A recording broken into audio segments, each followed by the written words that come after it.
Ito si Mike Plania, moniker The Magic, isa sa pinakamatinding pambato ng Pilipinas sa featherweight division.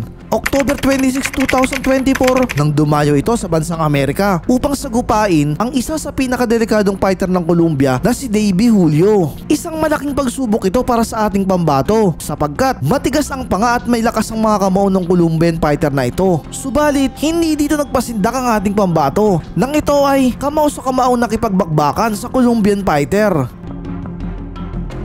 Ang laban ay ginanap sa Miami, USA. Magic Plania nos ha sorprendido con tremendo cruzado. Sa umpisa ng laban ay nagsusukatan pa ng dalawang mandirigma.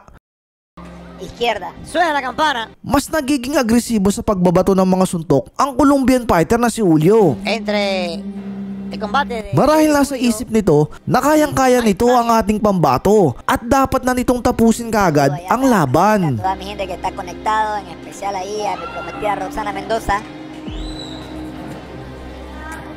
Saludos, mi hermano. Carlos Palacio, Vigil Pravia, Jairo Hernández, saludos para toda mi gente. Primer round de esta pelea pactada versus Magic de Filipinas.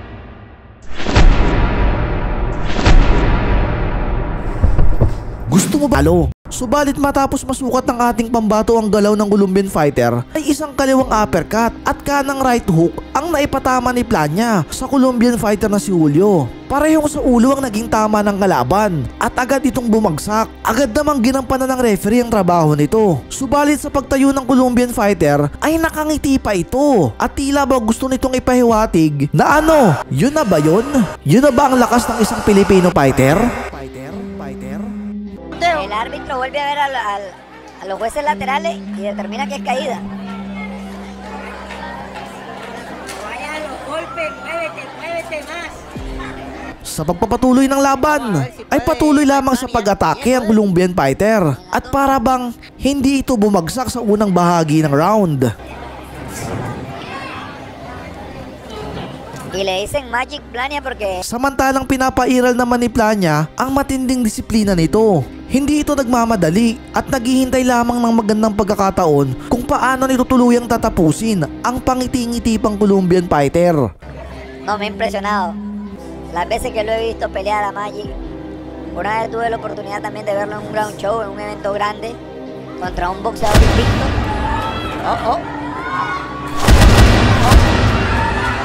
Y esa mano como Maya-maya pa ay muling napabagsak ng ating pambato ang kalaban. Subalit, nakakapagtaka na hindi ito binilangan ng referee. Gayong kita naman na dahil sa atake ni Plania kaya tumumba ang Colombian fighter na si Julio.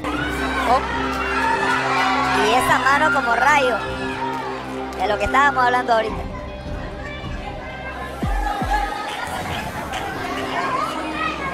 Dice el árbitro que no, que fue resbalón.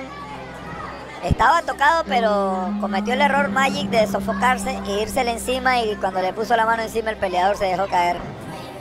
Pero estaba tocado. Es muy rápido Mike Plania. Sí. Entra. Y de la noche, una pelea más y se nos viene el peleador que todo el mundo quiere ver. La sensación del momento, Jordan American Orozco. 10 segundos para que termine el primer round.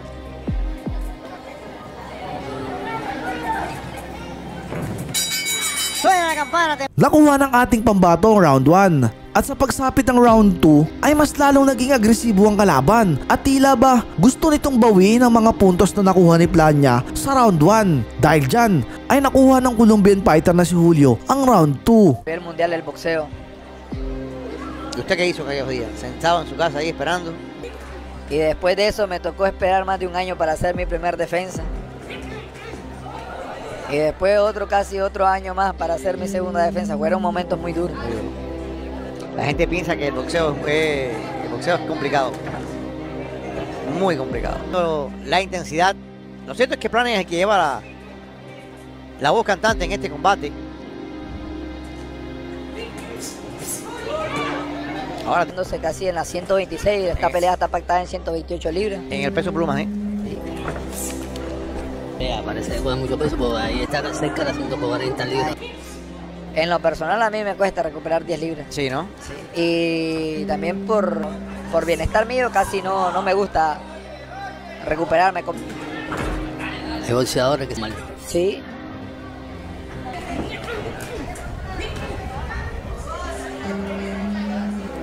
Tello de mano. Claro. Ya Se tiene puede ir por no cambiar.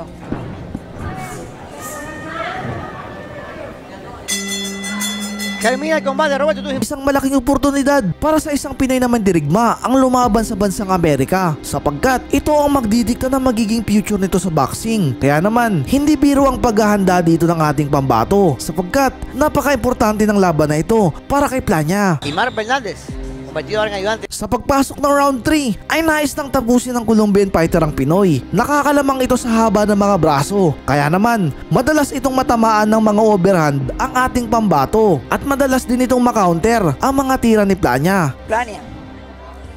Vamos a ver si puede poner un sello definitivo aquí en este combate. Oh, Extraño el movimiento de Julio, ¿no? ahorita peligroso, se le tiró con el codo prácticamente a quererlo arrinconar. Y Magic con ese movimiento de los filipinos, ese movimiento de pierna de puntilla a lo Manny Pacquiao. Poco alocada esta parte de la pelea. Que solo aferrándose a ensuciar un poco la pelea.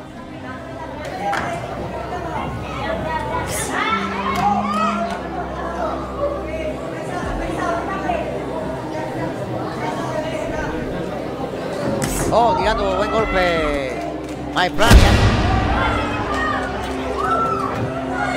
Se queja ahora de un cabezazo Plania.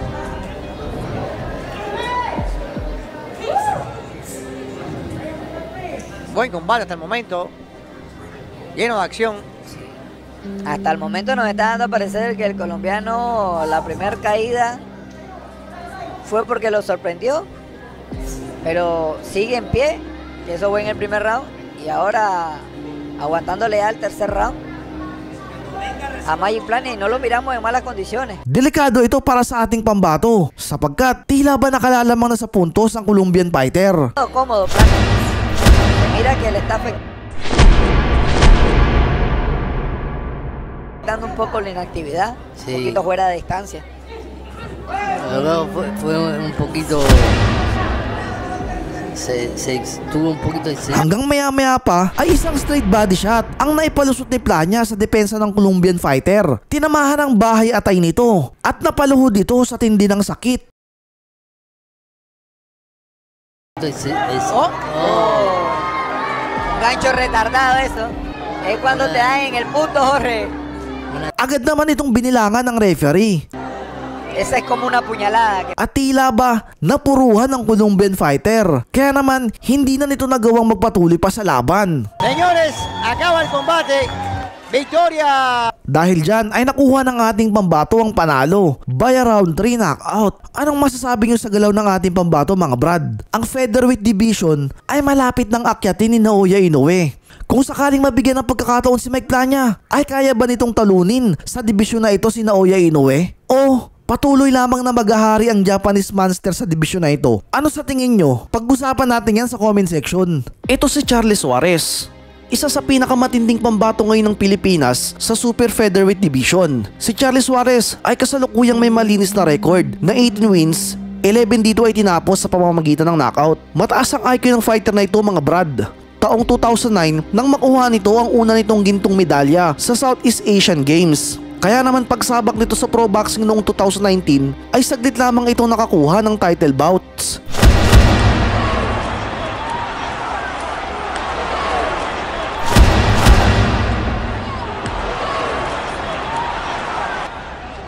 Subalit lingid sa kaalaman ng nakararami, si Charlie Suarez ay nakatikim na din ng pagkatalo. Taong 2012 nang makasakupan nito sa amateur career ang superstar ng Ukraine na si Vasily Lomachenko. Bagamat natalo dito si Suarez via decision, ay nakuha naman ni Suarez ang respeto ni Lomachenko sapagkat maganda ang laban na binigay nito noon kay Loma at pinahirapan din nito ang Ukrainian fighter. Ріку і намагався відповісти. Суарес і, до речі, пресингувати. У другому раунді пішов вперед Василь. Поэтому держит его все время в напряжении. Это очень хорошо левой встретил. Держит, как мы видим. Ви чуєте, як підтримує зал. Але ну також, Василь майже від кожного тікає. Ну тут пройшов удар. Ну і там також в попередньому моменті ледь не зустрілися головами суперники. Василий так интересно действует, просто сейчас отвлекся немного. Жодних питань до цього немає, адже Ломаченко домінує. Всі Со стороны Василия Ломаченко. Сейчас он немножко отдает. Василий Lomachenko! Taong 2022, nang mapalaban nito sa isang title fight, ang IBF Asia Super Featherweight title kontra sa pinakamalupit na pambato ng Indonesia na si Jeffrey Palulu. Sa laban na ito ay underdog ang ating pambato. Subalit ginulat ni Charlie Suarez ang lahat ng manonood nang tapusin nito ang laban sa loob lamang ng round 2.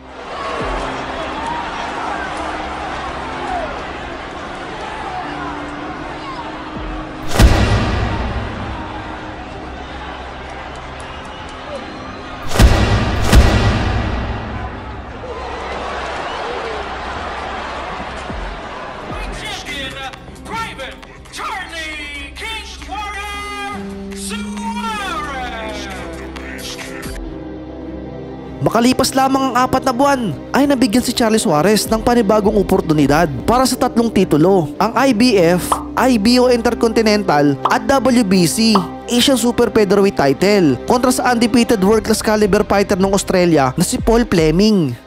Sa laban na ito ay talagang nasubukan ng tibay ng Pinoy sa pakikipaglaban sapagkat bukod sa pagiging heavy underdog, ang Australian fighter na si Paul Fleming ay mayroong malinis na record na 28 wins at wala pang talo. Dagdag pa dito, ang laban ay gaganapin sa baluarte ng kalaban. Subalit gayon pa man ay hindi ito naging hadlang kay Charlie Suarez upang makamit ang tagumpay. Nang balik na rin ito ang laban at manakaut nito si Fleming pagsapit ng round 12.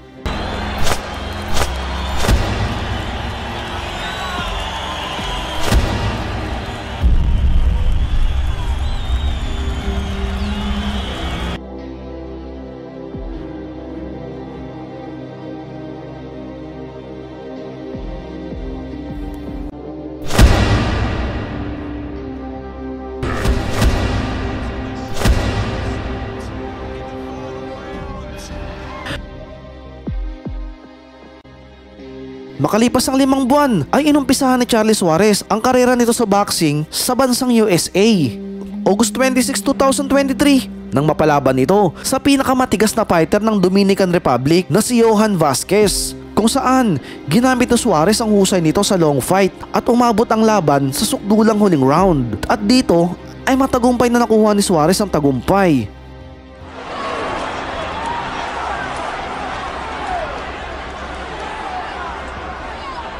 April 13, 2024 nang harapin nito ang bagitong American fighter na si Luis Coria. Subalit, nang ibabaw lamang ang pagiging dominanting estilo ni Suarez sa pakikipaglaban at tinalo nito ang bagitong si Coria via unanimous decision. I actually admire the father.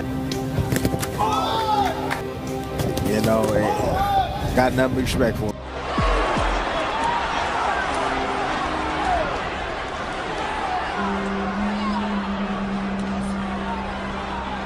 At nito lamang September 20, 2024 ay naikasa naman ang sumunod na laban ni Suarez kontra sa rank number 1 super featherweight fighter ng USA na si Andres Cortez. Matinding fighter ito mga brad, maganda ang galaw at pulido ang mga atake. Subalit isang linggo bago sumapit ang kanilang laban ay nag-backout ito dahil nagtamo raw ito ng injury. Mag-back out ang original na kalaban ni Suarez na si undefeated American boxer Andres Cortez. Ngunit sa aking palagay ay napagtanto nito na may paglalagyan siya kung sakaling tumuli ito sa laban kay Suarez. Kaya naman, bilang replacement ay pinalit na lamang ang isa ding mahusay na fighter ng Texas na si George Castañeda. Subalit pagsapit ng mismong laban ay mabilis lamang tinapos ni Suarez ang laban at tila ba pinamukha nito na tama lang ang naging desisyong pag-atras ni Andres Cortez. Sa labang ito ay 2 beses pinabagsak ni Suarez si Castañeda at tuluyang tinapos ang laban sa round 3.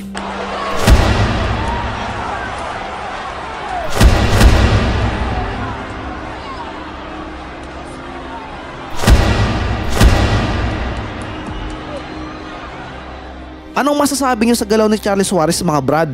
Handa na kaya ito para sa isang bigating world title fight? Pag-usapan natin yan sa comment section.